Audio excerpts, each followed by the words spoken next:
Welcome to the Cardboard Crash Course. My name's Ethan, and today we're going to learn how to play The Gang, a cooperative poker game. To set up the gang, we'll leave the shuffled deck nearby, as well as the 3 vault and 3 alarm cards with their gray sides face up. We'll then give each player a gameplay overview and a hand ranking card in order to reference throughout the game. For the basic mode that we'll learn right now, we'll remove all of the challenge and specialist cards from the game. Don't worry, we'll learn those advanced modes later. Finally, remove all the chips from the game that indicate more players than we have. So, all of the 4s, 5s, and 6s will be removed for a 3-player game. Place the remaining chips from white, yellow, orange, and then red in descending order near the central play area, like so. Setup for the game should look something like this.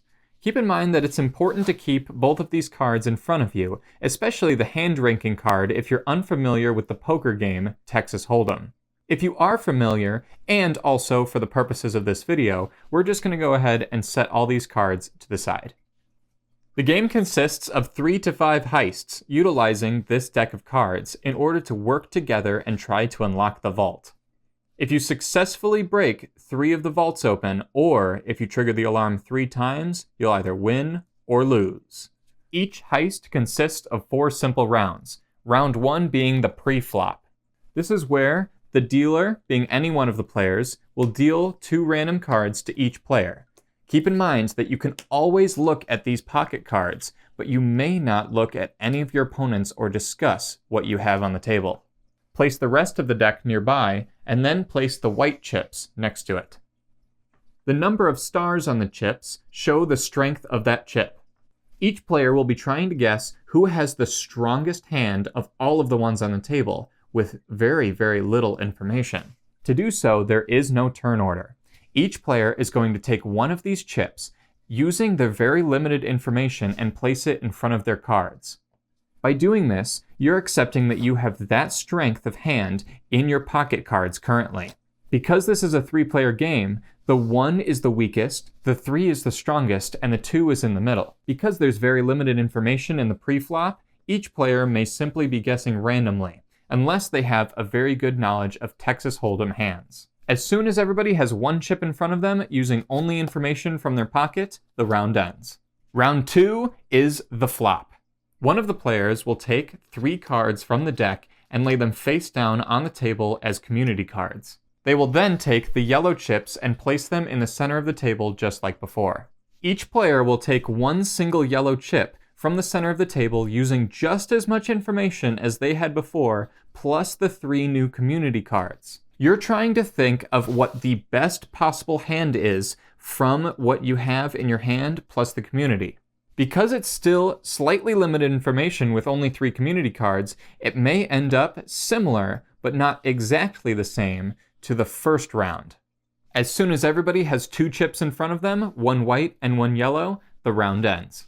Round 3 is the turn. One player is going to take 1 more card from the deck and lay it out next to the 3 community cards for a 4th one. Then they'll take the orange chips and place them in the center of the table just as before. Using all of the information players have in their pocket just as before, and with 1 extra community card, they're going to take a chip and make a decision just like before. As soon as each player has 3 chips in front of them, the round ends. The 4th round is called the river, and it works just as the previous round, where we take 1 extra community card and then place the 3 red chips in the center of the table.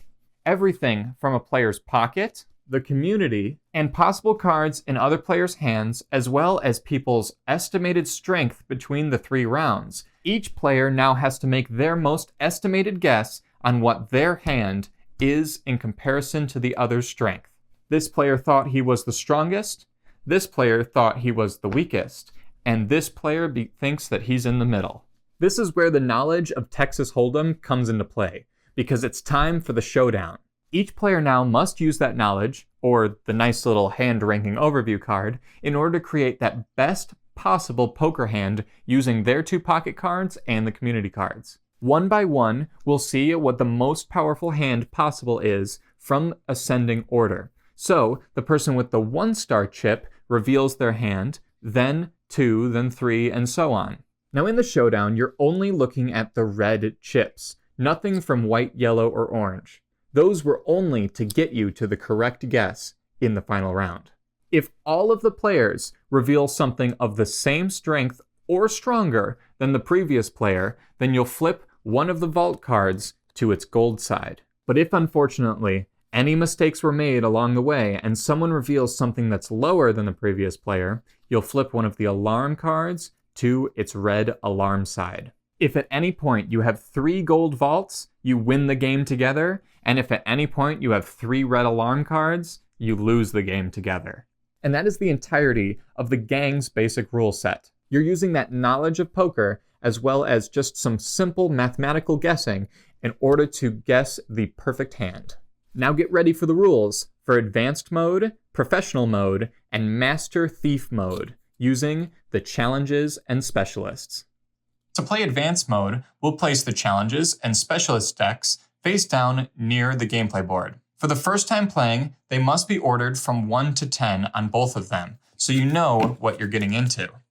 The first heist is left completely unchanged rule-wise, but as soon as you get a successful heist, you'll need to start adding challenges. If you succeed, you'll turn over the first challenge card and place it face up in the middle of the table for everybody to read, and add that challenge to the next heist. Some of them have to do with the entire table, while others only have to do with one individual player. These always say an additional way to fail the heist and make it more difficult throughout the game. At the end of the heist, whether you won or lost, you'll always place this card at the bottom of the challenges stack. If you win another heist, you'll grab another challenge. But if you fail a heist and turn over an alarm, you'll instead gain a specialist. Some of these specialists will help you even from the very first round of the heist, but others will have special abilities that take effect during multiple different rounds. Just like with challenges, whether you use these or not, they go back to the bottom of the stack at the end of that heist. Now let's move on to Professional Mode, which is one step above Advanced. You'll set up very similarly to the Advanced Mode with a couple of changes. First, you reveal the Quick Access Challenge and remove it from the game. Next, you'll reveal a random challenge and place it face up on the table to be active during the entirety of the game. From this point onward, if you fail any heist, you'll have a challenge and a specialist, and if you win any heist, you'll have 2 challenges all at once. This first challenge is always active and never goes back into the deck. Now get ready for the nastiest version of this game, the Master Thief Mode. First, just like before, remove the Quick Access Challenge from the deck, but then remove one of the alarms from the deck as well. You now lose if you fail twice, not 3 times. There are also no specialist cards in this mode, only challenges for winning heists. Also, at the beginning of the game, reveal 2 random challenge cards to be active for the first heist. At the beginning of each of the next heist, we'll discard the lower number of these 2 and reveal a new one. Therefore, there will always be 2 challenges available for every heist. Thank you for learning how to play the gang with the Cardboard Crash Course. Have a great rest of your day. Pax Magnifica, Bellum Gloriosum.